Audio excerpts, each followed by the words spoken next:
Ay, magandang hapon po, no? Ah, Kumusta ang training? Alam ko po yung iba po, mas marami ang mga baguhan dito. Ngayon, bakit kailangan may training? Alam niyo sa Bible ay ang plano ng Diyos yung buong mundo ay babaliktarin niya, no? Kumbaga magiging follower niya ang buong mundo, no? Yan ang ang pinaka goal ni Jesus. Ngayon, ang dami niyang kalaban. Ang kalaban niya mga bulaang propeta, mga armies, no? Mga armies ng mga bansa na hindi nagalit sa kanya, no? Katulad sabihin natin ang Islam actually sa Saudi Arabia hindi pwedeng hindi pwedeng mag-share ka ron. Kahit sa Dubai, kahit sinasabi nilang open city yan, hindi pwedeng yung magkakatok-katok ka ron kasi pwede kang pugutan ng ulo pa rin. Ngayon, yung mga gobyernong ito nahirap abutin. Ngayon, anong ginawa ni Jesus, no? Kumuha muna siya ng 12 tao at tinrain niya sa loob ng 3 years. Tingnan niyo, Tingnan niyo yung training niyo, 1 week lang. Si Jesus, 3 years. 3 years ang binigay niyang training do sa 12 disciples. Tapos, ang isa pang problema rito, nagdagdag pa siya ng umabot ng 72 disciples yan, 72.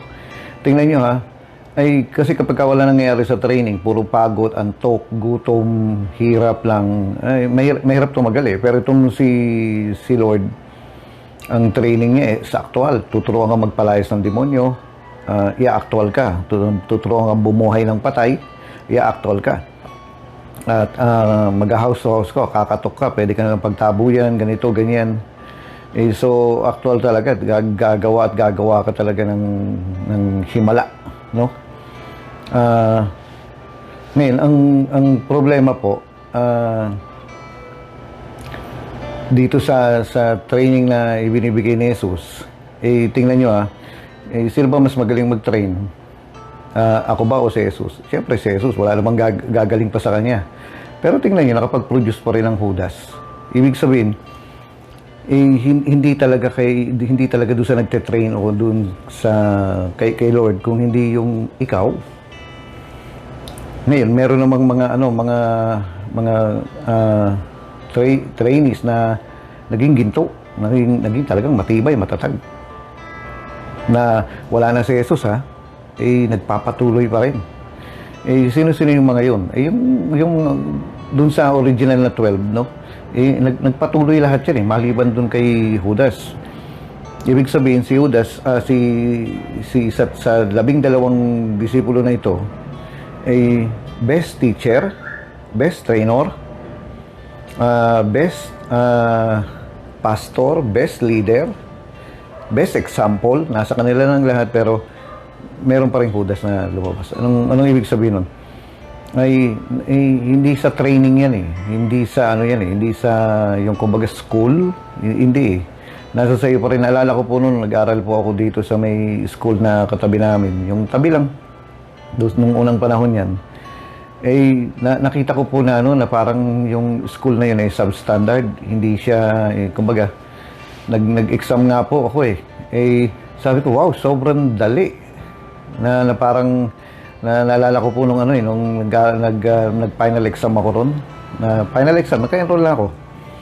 Kinausap ako nung teacher, mamili daw ako kung mag-e-exam pa ako or bibigyan na lang niya ako ng grade na 85. Wow 85.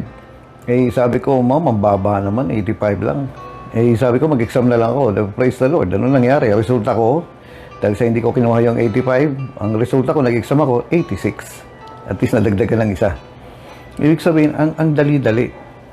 Ang katwiran ko po noon ay hindi po ako mag-i-stick doon sa tinuturo lang ng teacher o ng professor. Nag-aral po ako talaga ng libro. Bumili ako ng libro na kapal-kapal na hindi naman namin natapos yun. Pero nag-aral po ako. Sabi kong gano'n kasi nakita ko nga na parang substandard yung teaching nila, yung curriculum nila. Sabi ko, mag-aaral ako. So nag-aral ako, hindi ako dumepende doon sa teacher ko. At ayun nga, no? Nung after ko mag-exam, naka 1 point ako. Eh di, mas mataas pa rin. Pero pwede namang hindi ako mag-exam. May mga ganun kasi na okay na yung grades mo, hindi mo na kailangan mag-final exam. Yung nga lang, o-offeran ka ng, yung iba 90 eh. Hindi ako nabigyan ng 90. Hanggang 85 lang. At least nag-exam ako, nadagdagan ng isa. Eh ngayon po, nung nag-aral ako sa ibang school, entrance exam pa lang, nangangamote na ako. Bakit? Ang taas kasi ng standard nila. Grabe, nung hinahanap ko na, yung chinecheck ko na, binabasa ko na yung mga tanong. Entrance exam pa lang ito para makapasok ako sa school na yun. Wala na eh, nangangamote na ako eh. Kamote Q, ganun. Sabi ko, ang hirap. Sabi ko, paano akong papasa rito? Eh, ang hirap ng mga tanong. No, kasi mga kapatid, kapag nasanay ka sa madali, pagdating na sa pahirapan, mangangamote ka talaga. Pero praise the Lord, alam ko po, nakapasa ako ron dahil sa biyaya ng Panginoon. Bakit kasi? Pasang-awa ako sa entrance exam eh. Nakapasa pa rin ako, nakapag-aral pa rin ako. At alam nyo, doon sa pagpasa ko, doon sa school na yon, doon ko po na-meet yung mga tao na nakasama ko rito sa Rema. No, yung iba na kaya siguro ko pinag-aral ng Diyos doon sa lugar na yon kasi para ma-meet ko sila. No? Ay doon sa unang school, grabe, ang dali-dali, no? Na parang napapabawal ako. Pero nung lumipat na ako, ay naku po, bawat exam may nangangamote ako. Na sabi ko, ang hirap pala.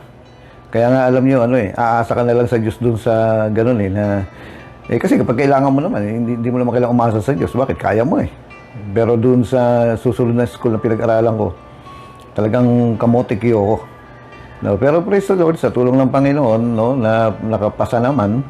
At higit sa lahat, ang pinakamaganda ron, nakapasa ako sa assignment na binigay sa akin ng Diyos doon. Bakit? Kasi nakapagdala ako ng mga tao na born again. Kasi alam niyo mga kapatid, kahit anong dami ng training nyo, camping nyo, Bible studying inatinan nyo, or dami ng church service, Bible study, o kaya yung prayer meeting, camping, o kung anong lahat, na dami ng natutunan mo sa Bible pero hindi ka makapagdala ng isang kaluluwa. Sayang lang lahat yan. Kasi ang huling bilin ni Jesus, sumayo kayo at magdala kayo ng kaluluwa. Yun. Ngayon, anong balik ako sa sinasabi ni Jesus na, dito kay Jesus na binigay niya ng best training yung mga disipulo. Pero, meron pa rin bumagsak. Umabot nga ng 72 yan eh. Pero alam niyo ba, yung 72 yun, iniwan siya. Tapos ang sabi nila, ang hirap. Di namin kaya. No? Nahirapan. Ngayon, hindi ko mo sabihin natin, pinakamagaling na teacher si Jesus, pinakamagaling na trainer si Jesus, pinakamagaling example niya, pinakamagaling lahat-lahat na, hindi ibig sabihin, magiging magaling ang mga estudyante. Alam niyo po, nasa sayo pa rin yun. Kasi ang sinabi po ng Biblia, ang magtatagal hanggang wakas, ang siyang maliligtas. Yun ang pinaka-point dito, yung makakatagal. Kasi yung iba, pasensya na po kayo, sasabihin ko ito dahil ang tagal na namin nagte-training. Yung iba sa inyo, mawawala. Baka 1 week pa lang ng training, wala ka na. Bakit? Sobrang hina mo. No, kumbaga sa, alam mo ba yung tirador, yung punong kahoy na ganyan, tapos lalagyan mo ng goma rito, tapos panggaganon mo. Alam niyo, nung bata ako, ang paborito ko rin, yung naghahanap ako ng ganyan, yung bayabas. Yung puno ng bayabas, doon ako naghahanap ng korteng B o Y. Kasi matitibay. Ngayon, ang gusto ng Diyos, maging matibay tayo. Ngayon, yung iba sa inyo, baka hindi bayabas, damo. Kaya nga, nakalagay dito sa Biblia, merong matitibay at merong hindi. Ngayon, anong dapat natin gawin? Yung hinahanap po ng Panginoon ay yung matibay. Nakakalungkot nga kasi 1 week pa lang ng training wala na, no? Para bang curious lang siya, nakisali lang siya. Kapatid, sobrang hina mo. Dapat hindi ganyan. Kailangan matibay ka kasi ang sabi ng Biblia, ang manatiling tapat hanggang wakas. ay siyang maliligtas. Kasi mga kapatid ko po, no, plano ng Diyos na baliktarin ang mundo, na i-evangelize, akitin ang mga tao papunta sa langit. Medyo nga, maraming kontra. Yun ang dahilan kung bakit kailangan i-train ka.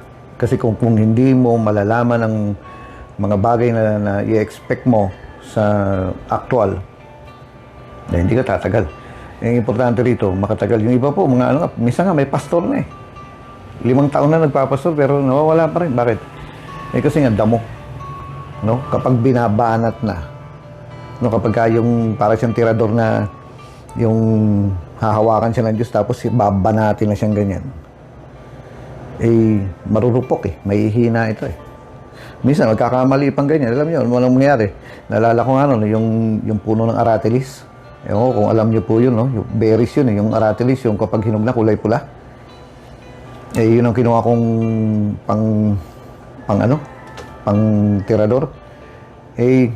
Malambot yun. Minsan naalala ko, nung binanat ko na siyang ganyan, aasintahin ko na yung ibon, naputol ito, tumama sa akin.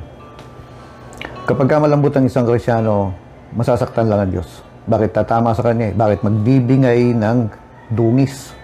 Mapapahiya ang Diyos dahil doon sa pagkakamali ng tao, pagkakamali ng lingkod niya, pagkakamali ng worker niya. Mapapahiya ang Diyos, masasaktan ang gawain, masasaktan ang simbahan, masisira ang gawain. Ano? Yun nga Ang hinahanap ng Panginoon ay yung tatagal hanggang wakas. Ibig sabihin, tapos na yung warranty niya, nagagamit pa rin, hindi pa rin pumapalya. Nalala ko po yung isang gamit dito sa bahay na 1 year warranty. Ngayon, ano nangyari? Okay siya. Alam niyo mga kapatid, after ng 5 days after matapos ang warranty, nasira na. Nagtatry akong ibalik doon sa binilhan ko. Sabi niya, pasensya na sir. Tapos na yung warranty. Ngayon talagang sinakto niya, no, na 1 year lang ang warranty. Pagkatapos nun, tapos na. Mas malala yung China phone. Bakit? Hindi pa tapos yung warranty. Sira ka agad. Pakitanong mo nga yung katabi mo. Tanongin mo nga, ilan ba warranty mo? Ano? Baka naman nung 7 days lang ang warranty mo. Hindi. Wag. Tinawag po tayo na ang manatiling tapat hanggang wakas ang siyang maliligtas. Ngayon, may mga tao po nagsasabi na, magsisimba pa rin naman ako, ganun. Kahit pa magsimba ka, kung hindi ka tinawag na magsimba lang, tinawag kang maglingkod, ito tanongin kita. Pwede bang iligtas ng Diyos yung taong hindi niya mautusan? Pwede bang iligtas ng Diyos yung taong hindi niya mautusan? Pwede bang pagpalain ng Diyos yung taong hindi niya mautusan? Isipin niyo po. Pwede bang pagpalain ng Diyos yung taong hindi niya mautusan? Sinabi ng Panginoon, humayo ka pero hindi mo ginagawa. Nagtatrabaho ka. O kaya kung ano-anong ginagawa mo. Hindi. Hindi niya pwedeng pagpalain yung hindi niya mautusan. At maniwala ka, duda akong ililigtas ng Diyos yung isang taong hindi niya mapasunod. Dito sa gawain natin, no, ay maraming masasaktan. No, both parents, both ikaw, ako. Kasi sisirain ng Diyos yung plano natin Kasi kapag halimbawa, sabihin natin, puro mga nurses ang pamilya mo. Wow, mga nurses, mga doktor ang pamilya mo. No, parang lumalangoy na ganyan. May nurse na ganyan, nurse, lahat. Tapos doc. Tapos ikaw, pastor. Uulanin ng kantsaw ang magulang mo. Uulanin ka ng kantsaw. Buti pa sabihin magpari ka, kaya magmadre ka, matatanggap ng mga tao. Pero kung sabihin natin magpapastor, yung iba pandidirihan. Bakit? Kasi napakababa ng tingin nila. Alam niyo po yung pamangkin ko, no, yung si Gogo, yung lumaki rito, nag-uusap kami ng nanay ko kumbaga, unang-unang pamangkin, unang-unang yung bunga, parang baby ng nanay ko. Ngayon nag-uusap kami ng nanay ko, anong pagagawa natin sa kanya. Alam niyo po, nasa isip ng nanay ko, gusto ko mag-worker yung pamangkin ko. Yung apo niya. Gusto niya mag-worker. Ibig sabihin, ganun kataas ang tingin ng nanay ko sa paglilingkod sa Panginoon. Kahit tatay ko, payag siya na mag-worker yung pamangkin ko. Hindi naman mag-stay sa pag-worker yan, magpapastor yan. At hindi naman mag-stay sa pagpapastor yan, magtatayo ng mga simbahan yan. At hindi yan mag-stay sa pagtatayo ng simbahan, dadagdagan ng Diyos yung anointing niya ng kasama mamaya, maging propeta yan, ebanghelista yan, maging apostol yan. Hindi po kami yung tipong na nakalagpas na kami ron, kaming pamilya, nakalagpas na kami ron sa, okay lang, may marating, may maabot. Dahil ang isang bagay na tunay na mararating mo, yung tunay na mahalaga ay yung nakarating sa langit. Alin? Yung ginagawa mo. At ang tinatanggap lang sa langit ay yung sumunod ka ba sa utos ng tagalangit. Sino yun? Si Jesus. Iba kasi sinunod lang yung lola eh. Sinunod lang yung magulang. No? Pero alalahanin nyo, may Diyos tayo. At ano bang sinasabi ng Diyos? Tinrain niya itong mga disipulo niya ng 3 years. No? Bakit? Kasi ang dami nilang dadaan ng hirap at kailangan nilang manalo. At higit sa lahat, ito po. Kapag ka maglalaro ka ng chess, no? Nalala ko nung high school ako, nagcha-champion ako sa chess. No? Noong unang panahon pa yon. Sumasali ako sa mga competition ng chess noon. Ang galing ko sa chess. Natatalo ko nga yung sarili ko eh. Ay, minsan may mag-offer po na chess tayo, Kuya Boy. Sabihin nila sa akin. Alam niyo mga kapatid, titingnan ko muna yung kalabang ko. Kung marunong ito o bata lang ito. Alam niyo mga kapatid, kung bata lang, wala akong preparation. Bakit? Alam ko matatalo ko eh. Pero paano kung grandmaster na yan? Sabihin natin yung talagang nagcha-champion din sa mga kompetisyon. Mag-aaral ako. At saka, siyempre, yan eh. Professionalism, touch move. Tapos meron pa yung pinipindot na timer na ganyan. Maganda rin yung walang time eh. Yung talagang 1 oras bago mag-move. Na-imagine yung 1 oras yun, nakaganyan ka lang. 1 oras yung mata mo, galaw ng galaw. Isip mo, maandar. Pero 1 oras, tapos 1 move lang na ganyan. Bakit? Pag-iisipan ko lahat ng senaryos, lahat ng pwedeng mangyari kapag pinatalong ko yung kabayo ko, pinaggulong ko na yung roke, o basta, anong mangyayari? Ano yung pwedeng move niya laban doon? Iniisip mo lahat yung posible na mangyayari. Alam niyo mga kapatid, ang kalaban natin sobrang tanda na, sobrang galing at sobrang talino at military genius. Sino? Si Satanas. At kaya niyang ilampaso ang sino mang lingkod ng Diyos na gumagawa ng sariling move. Dapat kasi tayong lahat ay hawak ng Panginoon na imumove ka niya. Kaya minsan hindi mo maintindihan ang ganda-ganda ng plano mo sa sarili mo, ang ganda-ganda ng plano ng magulang mo, ang ganda-ganda ng plano ng angkan mo, ang ganda-ganda ng plano ng mga tao sa'yo, bigla ka niyang dadalhin sa pagkapastor, sa pag-worker, sa pagtatayo ng simbahan. Mga kapatid, di naman ako agad nagpastor eh. Nag-worker muna ako.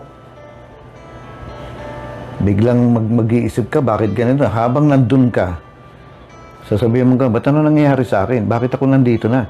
Tapos yung ibang mga, yung kalaban mo, kakaway-kaway sa'yo, matataas na, marami nang naabot. Ito po eh. Alam niyo yung mga kaklase ko noon, yung meron kaming reunion, gano'n, di ako nasama ron. Bakit? Kasi, yabangan eh. Na ako, CEO na ako, manager na ako ng bangko, tapos tatayo ka ron, sabi mo ako, pastor na ako. Mababa ang tingin nila eh. Sabi nga, misa may kantsaw pa nga, ba't nagpastor ka? Ba't ka nagpastor? Kumbaga, paulit-ulit na tanong, kumbaga, wala na ba tigil na tanong yan? Ba't ka nagpastor? Puro ganun.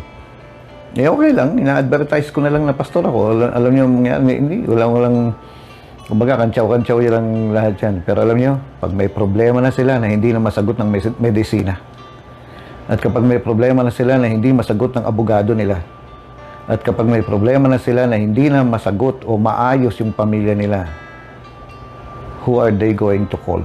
Kanta yun. No, yung Ghostbusters. Ang tatawagin nila ay yung mga Ghostbusters. Ano ba ibig sabihin ng Ghostbuster? Sila yung nakakapagpalayas ng multo. Nakakapagpalayas ng multo ng buhay. Nakakapagpalayas ng multo ng kinabukasan. Nakakapagpalayas ng multo ng nakaraan.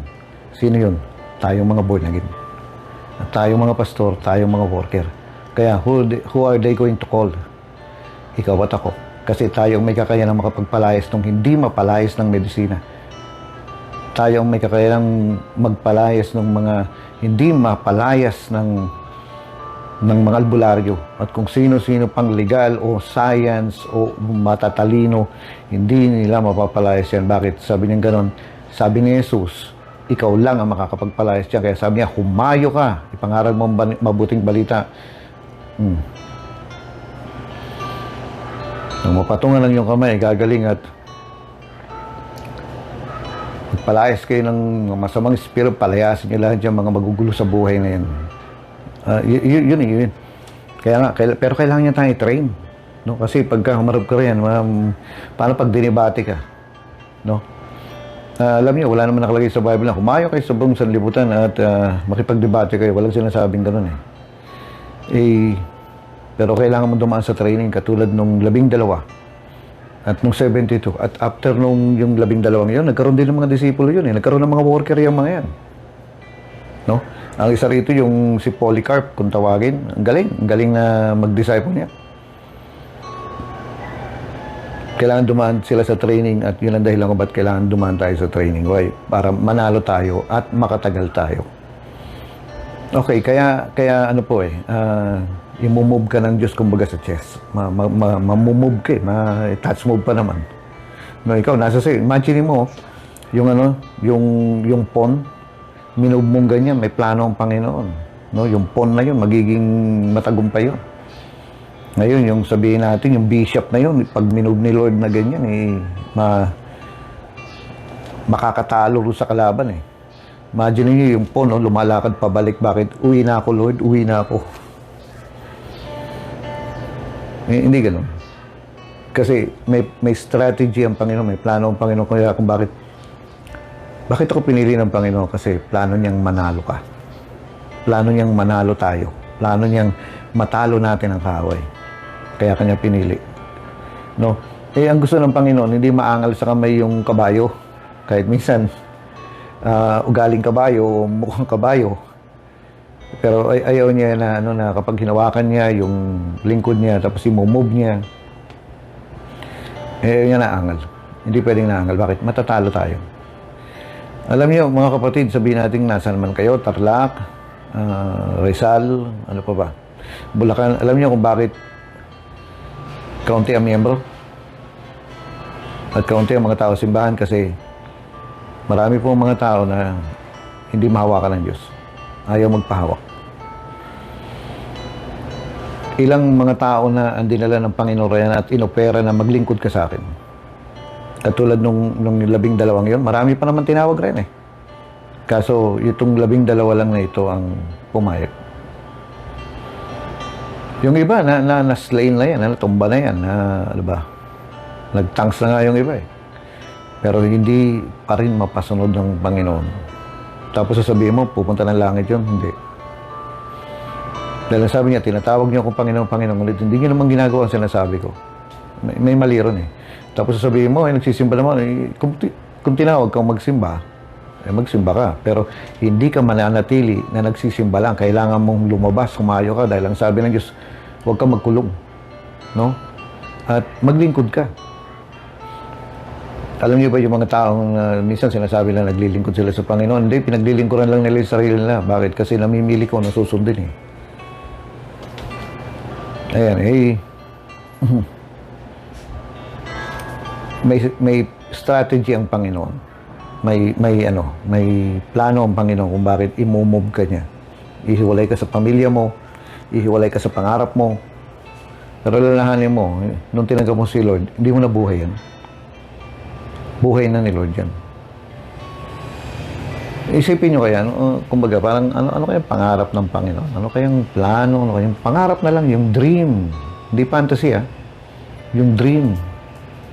Yung pangarap ng Diyos. Alam niyo ito Bilang mga Kristyano, dapat ito ang nangyayari. Sabihin mo, lalapit ka kay Lord, sasabihin mo, Lord, pwede bang kunin ko yung kapiraso ng pangarap mo at ilagay mo sa akin para akong tutupad?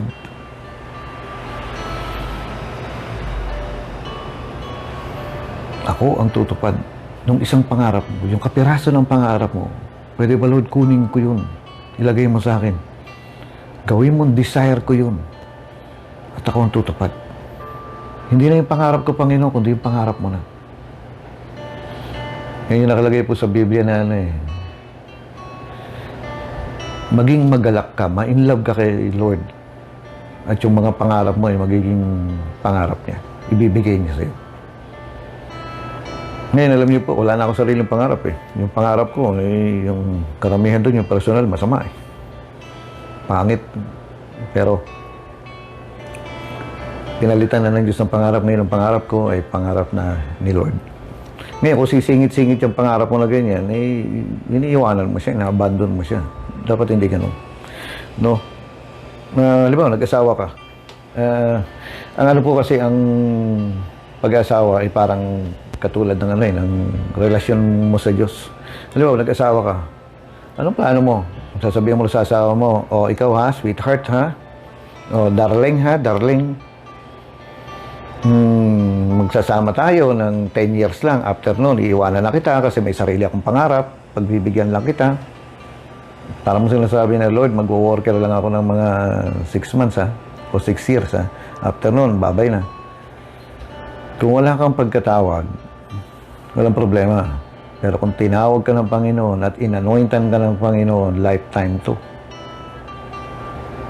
Hindi ka pakakasalan ng taong yun. Kung sasabihin mo, 6 months lang tayo ha, o kaya, ano yan? Ano, ang pangit pakinggan, alam niyo ba yung word na shota? Ang pangit. Alam niyo ibig sabihin ng shota? Short time. Panandalian lang. Shota. Hindi magandang word. Short time.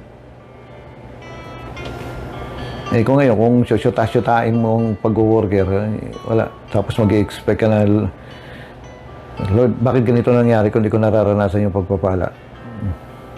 Na ikaw, ginaganyan mo si Lord. Sinushota mo lang, short time. Kasi pag pumasok ka sa Panginoon, bawat Kristiyano to, worker ka man o hindi. Pagka pumasok ka sa Panginoon, na born again ka, yung pangarap mo, papalitan na ng Diyos yan. Yung plano mo, born again ka man, o worker ka man, ulitin ko, linawin ko. Pagka na born again ka, nag-worker ka man o hindi ka nag-worker, basta na born again ka, yung pangarap mo, papalitan ng Diyos yan. Yung plano mo, papalitan ng Diyos yan. Yung gusto mo, papalitan ng Diyos yan. Kaya nga kapag ka na-water baptize ka, pag nilubog ka, patay ka na. Kapag ka binangon ka, bagong buhay na. At hindi na yung gusto mo masusunod, kundi yung gusto niya. Kaya nga, not my will, but yours be done. No, as long as nakakapit ka yan sa anong yan, sa pangarap na yan, hindi ka magagamit ng Panginoon. Nalala ko po yung yung isang kwento na bagay mahaba naman yung time ko ngayon nag-exhort po ako sa inyo, nagpapaalala ko sa inyo. Na yung sa Africa, nahirapan daw silang manghuli ng unggoy, no? Yung unggoy. Tingnan mo yung katabi mo. Hindi unggoy yan. Anak ng Diyos yan. Ngayon, mabibilis daw sila magtalunan doon sa mga puno. Ngayon, hindi naman sila makagamit ng sumpit, yung may lason, kasi kapag nalason po yung unggoy, hindi nila makain kasi may lason na yung katawan nun. Wala naman sila mga baril-baril doon, no? Kaya meron lang sila yung pamalo na ganyan. Paano mo papaluin yung unggoy doon sa nagtatalunan nga? Ang gagawin po ng mga hunters doon sa Africa, maglalagay ng isang bote. Yung bote na masikip yung leg, no, na yung parang bote siya tapos malaki na yung ilalim pero masikip yung leg. Ngayon maglalagay ng ng pagkain doon. Ngayon ang gagawin nila doon sa bote, no, itatali nilang mabuti sa isang sanga. Pero may naamoy na pagkain doon na mabango. Ngayon ang gagawin po ng mga hunters kapag nilagay na nila yon, no, masikip yung liig doon. Maya-maya pag-alis nila, magpupuntahan yung mga unggoy doon at titingnan, inaamoy nila. Ang gagawin nila, isusuot nila yung kamay nila doon sa yung unggoy. Isusuot niya yung kamay nila doon sa bote. Kakasya yun, papasok yun. Tapos makakapa nila yung pagkain doon. Pero para makuha nila yung pagkain, kailangan nilang isara yung kamay nila. Kaso pagka sinara na nila, hawak nila yung pagkain sa loob, hindi na nila hindi nila mahila. Bakit? Kasi lumaki yung kamay eh. Alam niyo po, kapag pinasok na ng unggoy yung kamay niya at nahawakan na niya at sinara na niya, hawak-hawak niya yung pagkain dun, no? Hindi na niya mabunot yan. Pupunta na ngayon yung mga nanguhuli ng unggoy.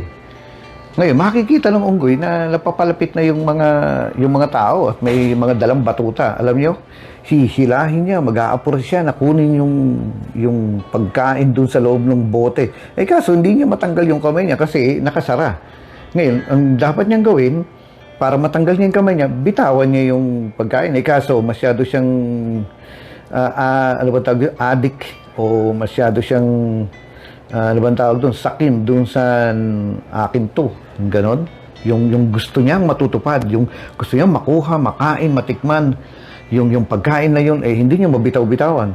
Hanggang sa mamaya, palapit na ng palapit yung mga pupok-pok sa kanya, eh, lalo niyang hinihila. Hindi naman niya mahila kasi nga, na-trap na. Dapat niyang gawin, bitawan niya para matanggal niya yung kamay niya. Eh, kaso nga, unggoy eh. Na kailangan makuha ko yung gusto ko. Kailangan matupad yung kalooban ko, hindi yung gusto ko to. Ay, ano po nangyayari? Ay, yun. Dahil sa hindi niya mabitawan yung pangarap niya, hindi niya mabitawan yung plano niya, hindi niya mabitawan yung gusto niya. Ayun, napokpok na. At alam niyo, mga kapatid, marami pong mga Krisyanong ganyan ang nagiging unggoy. Dahil hindi ko mabitawan ang pangarap ko. Kung tinatawag ka ng Panginoon, sumunod ka, bitawan mo lahat.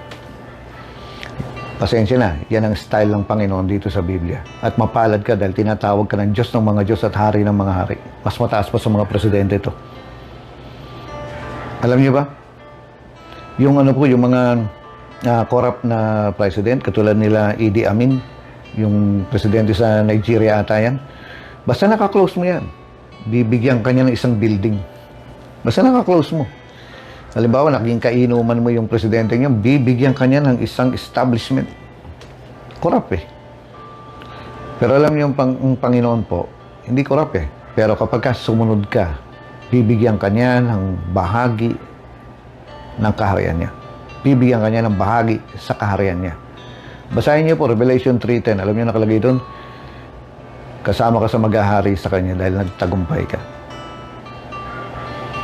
Ang ano pong ino-offer ng Panginoon sa iyo, no? Yung kaligtasan ng mga tao, kaligtasan mo, kaligtasan ng pamilya mo, at sabi niya later on, yung mismong trono niya, ibibigay niya sa iyo. Bibigyan ka niya ng karapatan. Yes, mismong inuupuan niya sa langit, yung trono niya, bibigyan ka niya ng karapatang umupo doon. Dahil ang sabi niya, sa mga magtatagumpay, bibigyan ko ng karapatang umupo sa trono ko, katulad ko na nagtagumpay. Yung buong langit, ang pagmamahal ng Ama, ang pagkalinga ng ating Diyos ay nasa iyo dahil sumunod-sunod ka. Kung makakapasa ka, gusto ko po makapasa kayo. Gusto ng Diyos. At ang lahat ng mga tao na kumikilos na dito sa training na ito, nangangarap sila na makapasa tayong lahat, makapasa kayo at magamit kayo ng Panginoon kasi diyan tayo pagpapalain. Diyan kayo pagpapalain. Bigyan mo ng dahilan ng Diyos na pagpalain ka diyan sa pagsunod mo sa Panginoon. Nandun yung pagpapala mo. Iingatan niya ang pamilya mo. Kasama siya na magbabantay sa pamilya mo kahit pasaway ang pamilya mo. Tutulong siya sa kabila ng minsan matigas ang ulo ng pamilya mo. Babantayan pa rin niya yan dahilan sa iyo. No, mabuti ang Diyos natin. Ay ano po, nalala ko po nung unang panahon na born again ako. Actually, ako pong maborn again eh. Bakit kasi, alam niyo, yung bahay namin, yung simbahan talagang pwersado kaming umaten. Kaso napansin ko puro sa mga nagtuturo, tsaka yung mga worker na galing sa Bible School, walang worker na katulad natin, katulad niyo, ganon. Ako, ganon, wala. Ang worker nun ay yung mga nag-aaral ng pastor sa Bible School. Ngayon, every Sunday, kailangan nilang mag-OJT. Ngayon, yung iba, nag-OJT sa bahay namin, dun sa simbahan namin. At sabi ko, persado kaming umatin, hindi pwedeng hindi. No? Siyempre, tatay-nanay ko, kailangan gumising ka, umatin ka rin, umupo ka rin. No? Nasan doon ako sa ilalim ng bubong nila, dapat lang. Ngayon, nakikita ko po yung mga ugali ng mga Kristiyano na parang kawawa, naaapi, no? Kawawa, naaapi. Hindi walang kakayanang lumaban, parang alipin. Tapos yung kumbaga parang kapag sinampal ka rito, no, pasipa ka pa. Hindi mo lang ibibigay yung kabila mo, papasapak ka pa. Parang sabi ko, ayoko. Kasi ang lahat sila mahihirap. Pagka nagkaroon ng sakit, mamamatay na. Sabi ko, bakit ganito? Ang pangit ng pagkakristyano. Na ayoko. Kasi pag na-born again ako, di magiging kawawa din ako. Api-apihan din ako. Maghihirap din ako. No? Ganun lang tingin ko Kasi yun ang nakita kong mga example na parang yung pastor nga namin, isa lang ang damit Na parang, bakit ganito? Yung mga Kristyano, mahihirap. Pagka nakasakit, talagang dire-diretso lang mamatay. No? Kaya yung iba, wala nang faith na pag-pray pa sila kasi mamatay din naman Yung kumbaga, walang kalaban-laban. Kapag ka nakalaban sila, yung halimbawa na may nakaaway sila na masabi natin, may kaya, o kaya may impluensya sa gobyerno, wala na, siguradong talo na yan. Nakikita ko, parang bakit pinababayaan ng Diyos? Kaya ayoko maborn na gano'n Ngayon, ang ginawa ko po, doon sa by nature, sabi kong gano'n nangarap ako. Ang pangarap ko ngayon, mataas, sobrang taas, no? Mataas pa dito sa bahay namin. Gusto kong makarating sa ibang bansa, gusto kong maabot ito, gusto kong, kumbaga, gusto kong magkaroon ng Gundam. Na gusto kong yung above, mataas. Makuha ko man yung kalahati, at least mataas pa rin. Kaysa naman mangarap ako ng wala, makuha ko naman lahat. Yung nga lang, yung pangarap ko po noon ay hindi maganda. Kumbaga, makukuha ko to kahit sa masama paraan gagawin ko. Yun ang katuwiran ko noon. Mali pala. Kahit naman di ako born again, alam ko pa rin mali. Bakit kasi? Kahit na saang paraan, kukunin ko yung pangarap ko kahit mali ang pamamaraan na makuha ko yun. Mali nga. Ngayon, yun yung nangarap ako ganyan hanggang sa nung dumating po ang time na nakipagharap na ako sa Panginoon, dinil na ako ng Panginoon, 17 years old ako noon, sabi ko, kung tatanggapin ko ang Panginoon, iiwanan ko itong pangarap ko. Bakit? Alam kong hindi kakasya, hindi maalis yung kamay ko rin hanggat hawak-hawak ko yung mga pangarap na yun Yung iba naman maganda.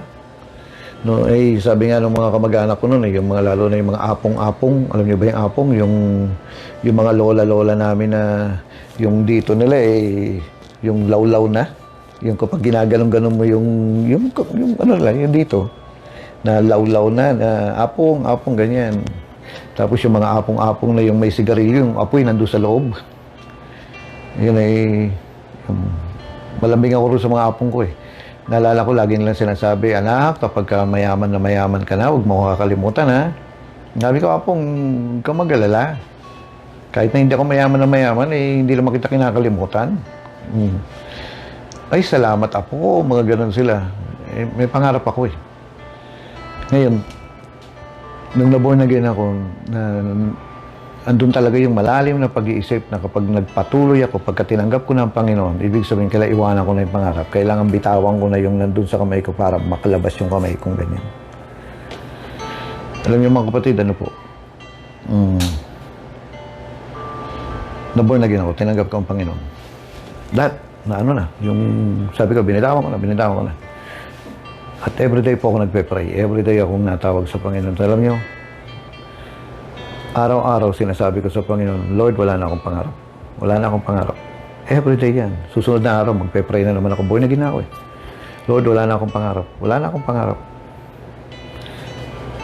Wala na akong kinabukasan. Yan. Tapos susunod na araw, Lord, wala na akong pangarap. Wala na akong kinabukasan. Yun, para bang yung lungkot ka na parang wala na akong kinabukasan. Yung parang gano'n na yung pangarap ko na wala na. Tapos susunod na araw, gano'n naman sasabihin ko, Lord, mahal kita. Gusto ko lumapit sa iyo. Kaya Lord, wala na akong pangarap. Wala na akong kinabukasan. Kinabukasan na naman, Lord, wala na akong pangarap. Wala na akong kinabukasan. Tapos susunod na araw, Lord, wala na akong pangarap. Wala na akong kinabukasan. Ngayon, susunod na linggo, gano'n na naman. Linggo-linggo yan hanggang sa alam nyo, bigla akong nakarinig ng boses. Napakalinaw ng boses. No, na parang sobrang lakas ng boses para bang buong kwarto ko narinig. Alam nyo, sabi ko, Lord, wala na akong pangarap. Wala na akong kinabukasan. Sabi ng boses, biglang sumagot isang boses. Sabi niya, anak, hindi ko tinanggal ang kinabukasan mo. Ang tinanggal ko ay ang pangit sa kinabukasan mo. Tahimik na ako nun. Na para bang sino yung nagsalita? Sino yung boses na narinig ko na para akong nasupalpal eh. Kasi nga, nasupalpal talaga ako. Dahil nirebuke ako ng boses. Sabi ng boses, anak, hindi ko tinanggal ang kinabukasan mo. Ang tinanggal ko, yung pangit sa kinabukasan mo. Tahimik na ako. Alam mo, hiyang-hiya ako nun. Bakit kasi walang pangit na plano ang Diyos sa kinabukasan natin? Kasi kailangan ko sumunod sa Panginoon nun eh. Kung sinabi niya mag-worker. Kung sinabi niya ganito. Kung sinabi niya ganyan. Nakaredy na ako sumunod talaga eh. At mga kapatid, magmula po noon, 17 years old hanggang ngayon, nasa pagsunod ako. At hindi po ako nagsisisi.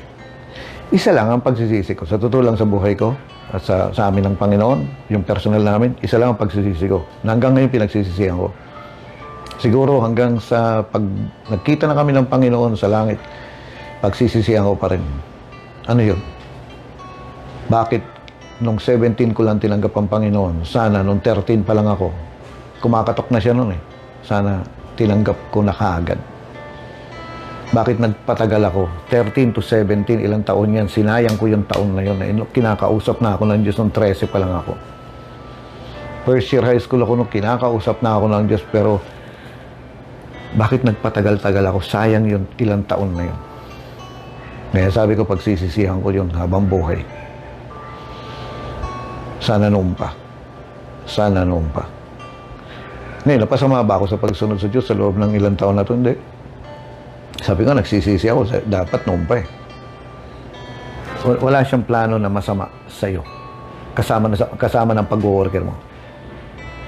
Ang sabi niya gano'n, the plans I have for you to prosper you and to give you hope in the future. Kaya kanya kinuha, hiniwalay, kasi gusto niya na nabigyan ka ng magandang kinabukasan, isang pag-asa para sa hinaharap.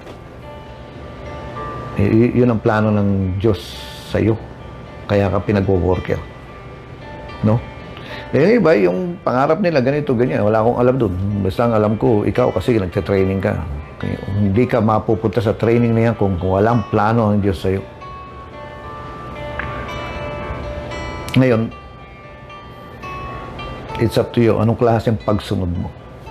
No? Anong klase ang paglilingkod mo? No, isa ka bang damo? Anong klaseng pagsunod ang gagawin mo? Kasi mga kapatid, sa 10 utos ng Diyos, pwedeng sumunod ka pa rin eh. Bakit? Kasi isa lang ang sinunod mo. Sumunod ka pa rin. Yung nga lang, ang balik sa iyo niyan, isa lang. Huwag kang mainggit to sa iba na sobra-sobra ang tinatanggap. Kasi sobra-sobra din ang pagsunod. No, basahin niyo po yung Deuteronomy 28. Sabi niya, kung susunod ka, itataas kita. Ibabantog kita sa lahat. Darating ang time, hindi ka na mangungutang, ikaw pa magpapautang. At kahit hindi ka bayaran, okay lang. Bakit? Kasi sobra-sobrang sagana mo. No? Hindi naman tayo sinisilaw ng Diyos sa mga material na bagay. Pero, alam niyo po, ang sabi niya, hindi ka magkukulang. No, hindi ka magkukulang. Kung andun ang pagsunod mo sa Panginoon, sabi niya, iaangat ka niya na kaiinggitan ka ng iba. Ay, praise the Lord. At least ngayon, hindi na ako nangungutang. Ayoko na mangutang. Nakalaya na ako. No? Sino nagbigay ng pambayad ng utang ko? Binigay ni Lord. Himala nga eh. No? Kaya nga mga kapatid, mamili ka. No? Piliin mo ang Panginoon. Babasahin ko po ito at itutuloy po natin bukas, no? Kasi manunod po tayo ng Facebook Live sa Rema Philippines eh. Sabi niya dito po sa 2 Timothy chapter 2 verse 20, no? 2 Timothy chapter 2 verse 20. Sabi niya, sa isang maharlikang tahanan, hindi lahat ng kasangkapan ay mga ginto at pilak. May mga workers na na putik eh. At meron ding mga ginto, sabi niya gano'n, at pilak. Mayroong ding yari sa kahoy at luwad. Alam niyo ba yung luwad? Clay, yung putik. Ginagamit sa mga sa mga special na pagkakataon ang mga kasangkapang ginto at pilak. No? Ang yari sa kahoy at luwad ay ginagamit pang-araw-araw, kumbaga, yung wala lang. Tingnan niyo po, sabi niya, sino mang lumalayo sa kasalanan o kasamaan ay mabibilang sa mga kasangkapang maringal at pinapakinabangan, nakatalaga sa kanyang Panginoon at laging handa sa anumang mabuting gawain. Anong ibig sabihin nito? Ikaw mamimili kung gusto mo maging ginto, pilak, o gusto mo maging paso. No? Kung gusto mo maging putik, nasa sayo yan. Kung gusto mo ginto, pilak, o kahoy, o kaya luwad, o putik, nasa sayo yan. Anong klaseng lingkod ka sa Panginoon? Ang sino man lumalayo sa kasamaan ay mabibilang sa mga kasangkapang maringal at pinakikinabangan. So, ibig sabihin, napaka-valuable mo. Talagang useful ka. Gamit na gamit ka. Na kumbaga, merong isang tao ro mamamatay na, ikaw ang gagamitin ng Panginoon para maligtas pa. May isang tao ro na may sakit na ikaw ang gagamitin ng Panginoon para gumaling pa. May isang tao ro na magpapakamatay. Ikaw ang gagamitin ng Panginoon para mapigilan siya. No? Talagang gamit na gamit ka, napaka useful mo. Kaya nga, sabi niya gano'n sa verse 22, iwasan mo masasamang hilig ng kabataan. Mga bata pa kayo. At sinasabi niya, iwasan mo masamang hilig ng kabataan. Hindi hina-expect ng Diyos maglilingkod ka kapag matanda ka na. No? Kapag bata ka, doon ka na-expect ng Diyos na maglingkod. Sabi niya, kaya nga, iwasan mo masamang hilig ng kabataan, pagsikapan mong maging makatarungan. Suot ko na nga to. Sabi niya gano'n, ang sino mang lumalayo sa kasamaan ay mabibilang sa mga kasangkapang maringal at pinapakinabangan, nakatalaga sa kanyang Panginoon at laging handa sa anumang mabuting gawain. Always ready, hindi yung, ay wala akong prayer, ay hindi ko kaya yan. O ikaw ang opening prayer ngayon, bakit ako? No? Ano ibig mo sabihin? Paniki ka, kaya ba't ako?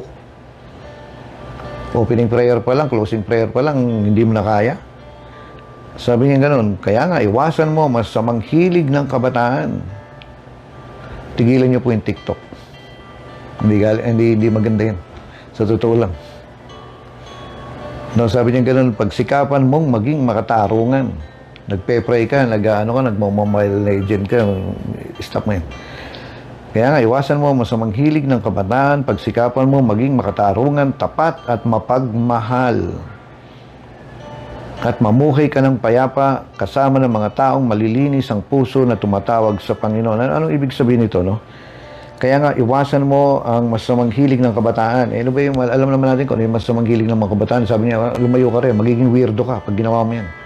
Magiging weirdo ang tingin sa'yo ng mga tao na bakit kabataan ka pagkatapos sa'yo mo yung mga ganyang mga bagay para bang, wow, out of this world ka na hindi ka mahilig sa ganyan. Alam niyo si Jesus, weirdo nung panahon nila.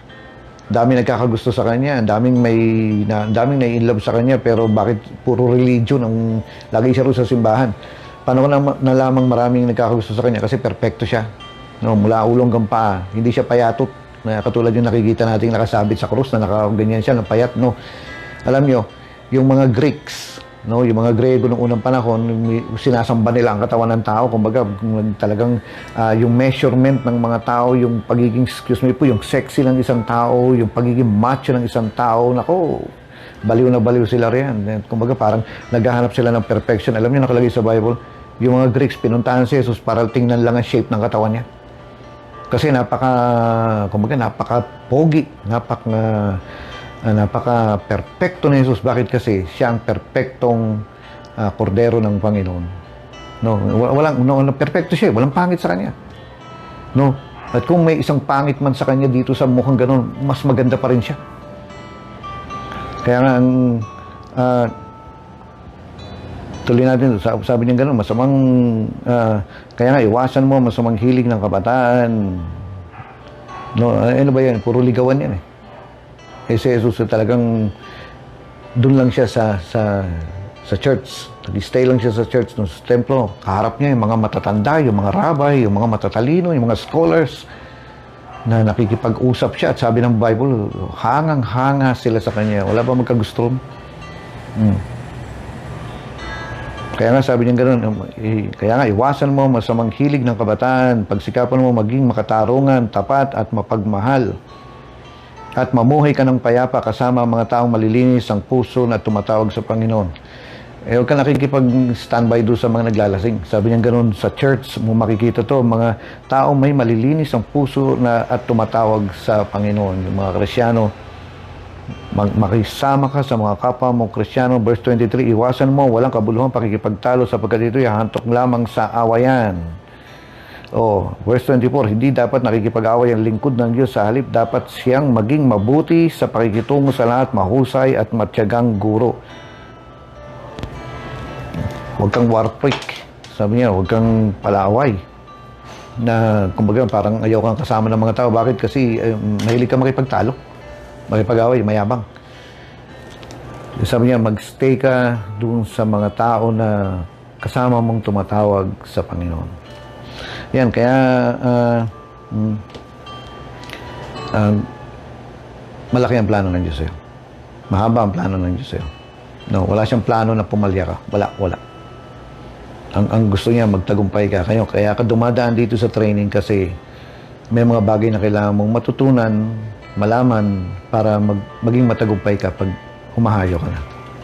Ulitin ko po, ang Diyos may plano sa akin at sabi nga niya, hindi niya inalis ang kinabukasan ko. Ang inalis niya ay yung pangit sa kinabukasan ko. Ang Diyos hanggang ngayon nagsasalita. Nagsalita siya sa akin at magsasalita din siya sa iyo. Stay ka lang sa training. Nawa makita mo ang kinabukasan mo sa paglilingkod sa Panginoon. Nawa makita mo ang future mo sa paglilingkod sa Panginoon. Lord, tinataas ko sa iyo ang mga nagte-train ngayon. Dalayan ko, Panginoon, kung paano mo kinausap ang mga sinaunang disipulo, kung paano mo kami kinausap ngayon, Panginoon, dito sa Hema na naglilingkod sa iyo. Dalayan ko, Panginoon, magpahayag ka kahit sa panaginip pa, usapin mo sila. At ipakita mo, Panginoon, kung gaano kalaki ang plano mo, kung gaano kalalim, kataas, kalapad ang pag-ibig mo sa amin na sumusunod sa iyo. Ito, Ama, ang hiniling ko sa pangalan ni Jesus. Amen. Ay, okay po. God bless you. Itutuloy po natin ito bukas. Nawa po may natutunan kayo. Alalahanin nyo, nung camp may anointing po kayo naramdaman at ngayon training, may anointing po kayong makukuha, matatransfer. May tinatawag po transference of spirits eh. Yung anointing po ng mga kasama natin dito, yung mga pastor, matatransfer sa inyo. No? Kasi ang nakakapagbigay sa iyo ng super na, yung parang super na lakas, supernatural na lakas ay yung anointing. At makukuha mo yun. Matapos tong training ito, meron kang makukuha. No, mangarap ka sa Panginoon. Tingnan mo yung sarili mo na isa ka sa naglilingkod din. Sabi ko nga, tingnan mo yung sarili mo na sa future mo, makita mo yung paglilingkod mo sa Panginoon. God bless you po. No, manonood po tayo ng Facebook Live ngayon. Tiis-tiis lang at maging masaya ka. No? Huwag mong sinasabi, kailan kaya matatapos to. Huwag ganun. Kasi alam niyo po, ang paglilingkod sa Panginoon, walang katapusan. Ewan ko po, pagdating sa langit, ang palagay ko, kung makarating ako ng langit na, gusto ko maglingkod pa rin eh. No? Kasi naghahanap yung katawan ko ng paglilingkod. Pagka nasanay ka lang sa paglilingkod, hanap-hanapin mo yan. No? At wala pong lingkod ng Diyos na nangangarap na magbakasyon. Kahit sa bakasyon, no, pag umuwi sila ngayong December, nangangarap yan na meron pa rin mailapit sa Panginoon. Kaya magandang hapon po. God bless you.